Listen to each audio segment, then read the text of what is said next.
소상공인 원포인트 레슨, 실패하지 않은 시니어 창업 방법에 대해서 오늘 여러분들과 함께할 K채널의 대표 장영배입니다. 반갑습니다.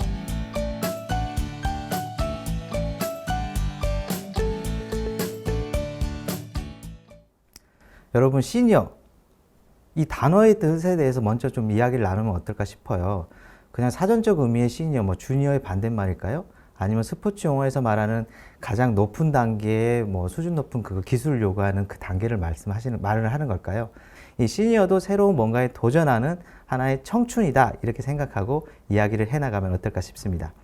현재 지금 전라남도뿐만 아니라 전국적으로 초고령화 시대고요.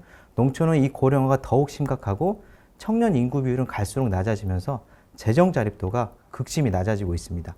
결국은 3분의 1이 30년 이내 소멸한다는 학계의 보고도 나와 있는 상황이죠. 그래서 저희는 이러한 시니어 사업들을 하기 위해서 고령자 인구들이 새로운 도약을 위한 방안을 마련하지 않는다면 농촌 붕괴는 뿐만 아니라 지금 전국적인 이 사회적 이슈를 해결하는 데도 큰 어려움이 있을 거다라고 생각을 했습니다. 농촌, 특히 곡성이라고 하면 영화 곡성만 여러분 생각하셨죠? 그러다 보니까 막 으시시하고 그럴 것 같은데 보시는 것처럼 정말 아름다운 풍광을 갖고 있고요. 지금 보시는 이곳은 2013년 4만여 평의 109가구로 조성된 그 당시에 은퇴자 마을로서는 전국 최대 규모였고요. 지금도 남아있는 전국 최대의 마을로서 자리매김하고 있습니다.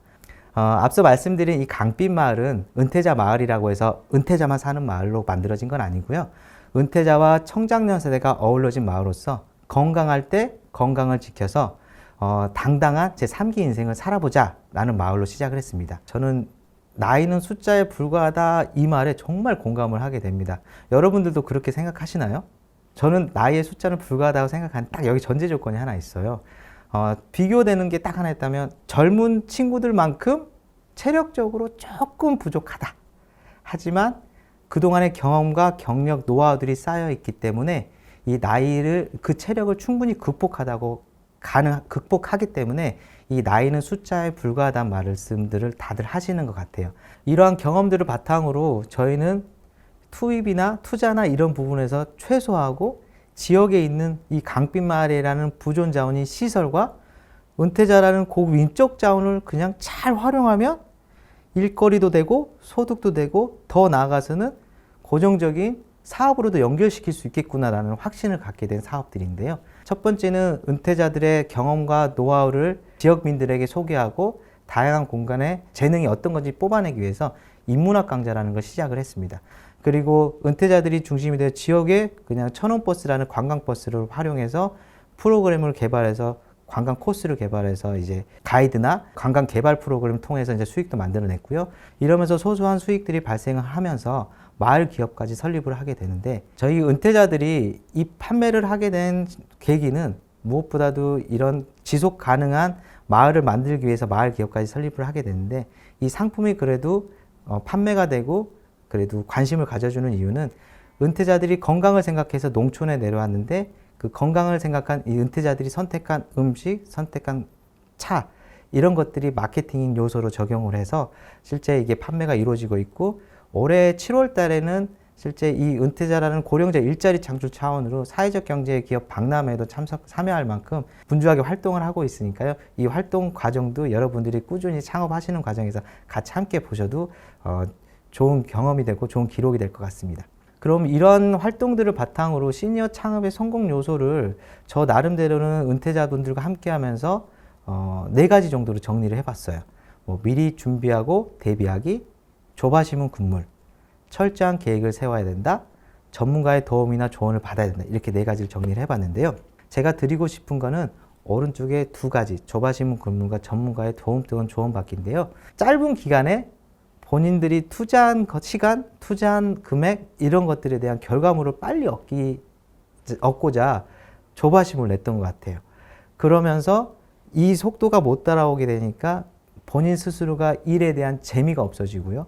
그리고 같이 함께하는 동료들이 미워지기 시작하고 별거 아니고 조금만 지속했으면 이게 안정적으로 자리를 잡았을 텐데 라는 생각들이 든 사업들이 생각보다 많았습니다. 은퇴 이후에 창업을 하실 때는 본인이 생각했던 것보다 조금 더 많은 시간을 두고 사업 계획을 세우시기라 이렇게 말씀드리고 싶고요. 거의 초단위로 지금 트렌드가 바뀌고 있는 상황에서 본인의 경험만으로 뭔가를 창업을 하기에는 정말 위험 요소가 많습니다. 조금 더 창업이나 이런 부분에 경험이 많은 분들을 통해서 꼭 한번 본인의 사업 계획이나 계획서를 꼭 한번 컨설팅을 통해서 받으시라고 말씀드리고 싶고요. 이러한 다양한 그 컨설팅은 이 소상공인진흥공단 그런 것들도 좀 잘 살펴보시기를 추천드리고 싶고요. 가능하면 뭐 멘토, 멘티 이런 형태로 멘토를 하나 선정을 하면 그 부분한테 좀 자주 묻고 자주 답변을 들으면서 진행을 하시는 게 좋을 것 같습니다.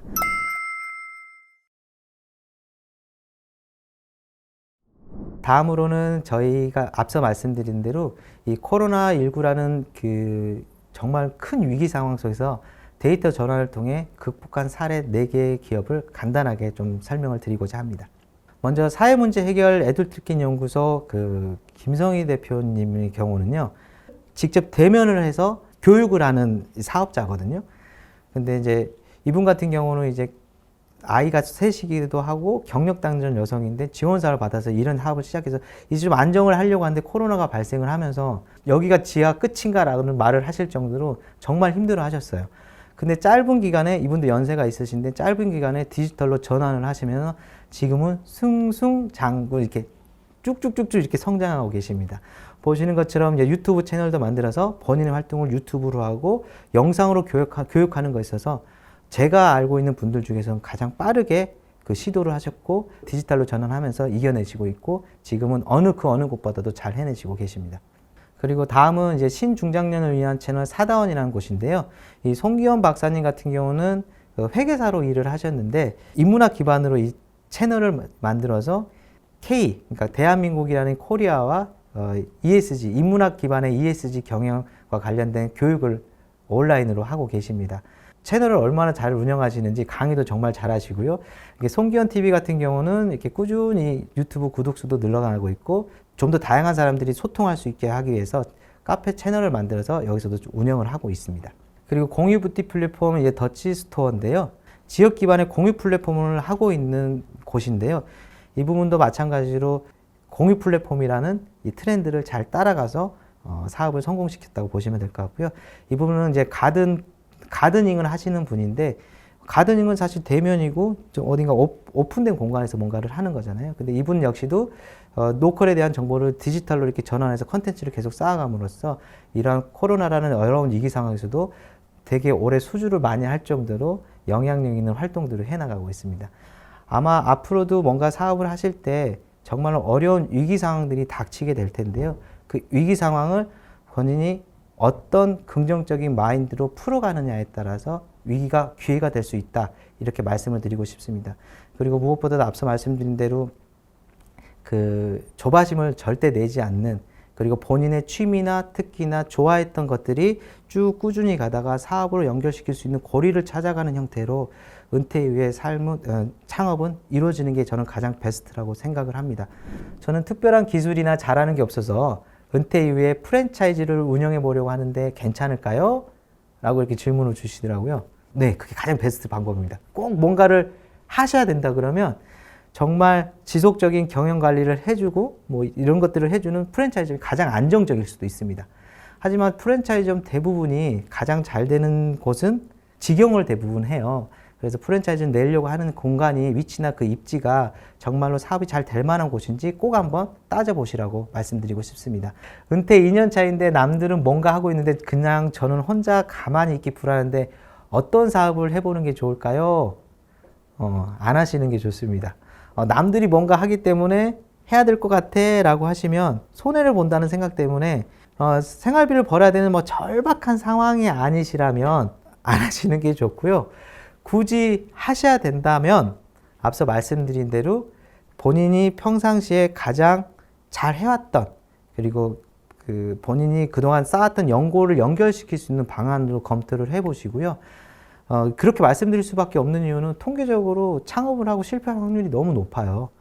예. 근데 이제 뭔가 투입 비용이 없고 본인이 보람이나 본인이 역량을 갖고 충분히 투자 비용이 낮다 그러면 그걸 좀 지속하게 끌고 갈 수가 있거든요.